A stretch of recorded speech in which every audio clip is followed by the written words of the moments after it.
Hello my dear children, welcome to easy maths. ഈ ചാനലിലൂടെ നിങ്ങൾക്ക് നിങ്ങളുടെ മാത്സിലെ എത്ര ടഫായിട്ടുള്ള ടോപ്പിക്കും വളരെ സിമ്പിളായി വളരെ ഈസി ആയിട്ട് പഠിച്ചെടുക്കാൻ സാധിക്കും. ഈ ചാനൽ നിങ്ങൾ ഫോളോ ചെയ്താൽ നിങ്ങൾക്ക് ഏറ്റവും ഇഷ്ടപ്പെട്ട സബ്ജക്റ്റ് മാത്സ് ആയിട്ട് മാറും. നമുക്ക് ഇന്നത്തെ ടോപ്പിക്കിലേക്ക് കടക്കാം. ഈ ചാനൽ സബ്സ്ക്രൈബ് ചെയ്തില്ലെങ്കിൽ ഇപ്പോൾ തന്നെ സബ്സ്ക്രൈബ് ചെയ്യൂ. ഹലോ ഡിയർ സ്റ്റുഡൻസ്, നമ്മളിനി അടുത്ത ക്വസ്റ്റ്യൻ 9th സ്റ്റാൻഡേർഡിലെ എക്സസൈസ് 1.1-ലെ മൂന്നാമത്തെ ക്വസ്റ്റ്യൻ ആണ്. Find 5 rational numbers between 5 rational number between 3/5 and 4/5. അപ്പോൾ നമ്മൾ 3/5-നും 4/5-നും ഇടയിൽ 5 റേഷണൽ നമ്പർ കണ്ടുപിടിക്കണം അല്ലേ. ആദ്യം ഞാൻ ഇവിടെ ഇങ്ങോട്ട് മാറ്റി തന്നിട്ടുണ്ട് കേട്ടോ.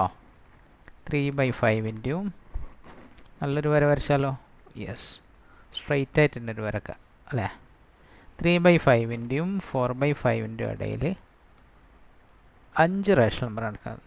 അപ്പോൾ നമ്മൾ ഇതിനിടയിൽ ഇപ്പോൾ ഒരു റേഷണൽ നമ്പർ കാണുന്നില്ലല്ലോ. 3/5 കഴിഞ്ഞാൽ പിന്നെ 4/5 അല്ലേ.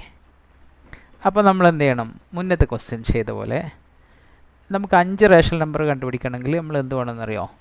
ന്യൂമറേറ്ററും ഡിനോമിനേറ്ററും എത്ര കൊണ്ട് മൾട്ടിപ്ലൈ ചെയ്യണം? 6 കൊണ്ട് മൾട്ടിപ്ലൈ ചെയ്യണം അല്ലേ, ഇൻറ്റു 6. അപ്പോൾ ഇവിടെയും അതുപോലെ തന്നെ ന്യൂമറേറ്ററും ഡിനോമിനേറ്ററും 6 കൊണ്ട് മൾട്ടിപ്ലൈ ചെയ്യണം. ഓക്കെ, അപ്പോൾ നമുക്ക് എത്ര കിട്ടി? 3 × 6 = എത്രയാണ്? 18 അല്ലേ. 18/5 = 30. അപ്പോൾ ഇവിടെ എത്ര കിട്ടിയ? 4 × 6 = 24. 24/5 = 30. അപ്പോൾ ഇതിനിടയിൽ നമുക്ക് നമ്പർ കിട്ടി അല്ലേ. 18/30 കഴിഞ്ഞാൽ 19/30,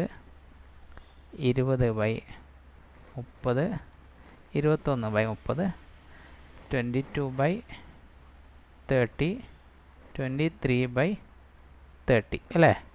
അപ്പോൾ നമുക്ക് ഈസി ആയിട്ട് 5 നമ്പർ കിട്ടി. അപ്പോൾ ചില ക്വസ്റ്റ്യൻസ് ഇങ്ങനെ സോൾവ് ചെയ്യുന്നതാണെന്നുണ്ടല്ലോ, അതെന്താ സംഗതി? അപ്പോൾ നിങ്ങളിങ്ങനെ ചിന്തിക്കും, 3/5-നെ നമ്മൾ 10 കൊണ്ടൊക്കെ മൾട്ടിപ്ലൈ ചെയ്യുന്നുണ്ടല്ലോ. 3 × 10, 5 × 10 ഇങ്ങനെ നിങ്ങൾ ചെയ്തിട്ടുണ്ടാവും അല്ലേ നോട്ട്ബുക്കിൽ. 30/50. അതുപോലെ 4/5-നെ 40/50 എന്ന് എഴുതിയിട്ടുണ്ടാവും അല്ലേ. നമ്മൾ 10 കൊണ്ട് മൾട്ടിപ്ലൈ ചെയ്താൽ വേറെ ഒന്നും സംഭവിക്കുന്നില്ല. നമുക്ക് ഇതിനിടയിൽ 9 നമ്പർ കിട്ടും. ഓക്കെ, നമ്മളിവിടെ 6 കൊണ്ട് മൾട്ടിപ്ലൈ ചെയ്തപ്പോൾ നമുക്ക് എത്ര കിട്ടി? 5 നമ്പർ കിട്ടി. 10 കൊണ്ട് മൾട്ടിപ്ലൈ ചെയ്താൽ നമുക്ക് 9 നമ്പറുകൾ അതിനിടയിൽ കിട്ടും. പക്ഷേ നമുക്കിവിടെ എത്ര ആവശ്യമുള്ളൂ? നമുക്കിവിടെ 5 നമ്പറേ ആവശ്യമുള്ളൂ. അതുകൊണ്ടാണ് നമ്മൾ 6 കൊണ്ട് മൾട്ടിപ്ലൈ ചെയ്തത്. ഓക്കെ, ഇനി നമ്മൾ 10 കൊണ്ട് മൾട്ടിപ്ലൈ ചെയ്താലും യാതൊരു മിസ്റ്റേക്കും അതിലില്ല. പക്ഷേ നമുക്ക് ഓർമ്മിക്കാൻ വേണ്ടിയിട്ട് എളുപ്പം ഇതാണ്. 5 നമ്പർ കണ്ടുപിടിക്കണമെങ്കിൽ 6 കൊണ്ട് അങ്ങോട്ട് മൾട്ടിപ്ലൈ ചെയ്യാം. അപ്പോൾ നമുക്ക് ഈസി ആയിട്ട് എഴുതാം. എന്ത്?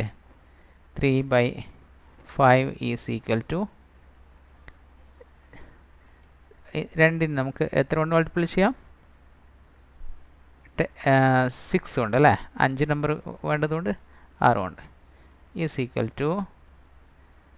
18/30. ഇത് നമ്മൾ 4/5 = ഏതുകൊണ്ട് തന്നെ മൾട്ടിപ്ലൈ ചെയ്യും? 6 കൊണ്ട് തന്നെ അല്ലേ. 6 = 24/30.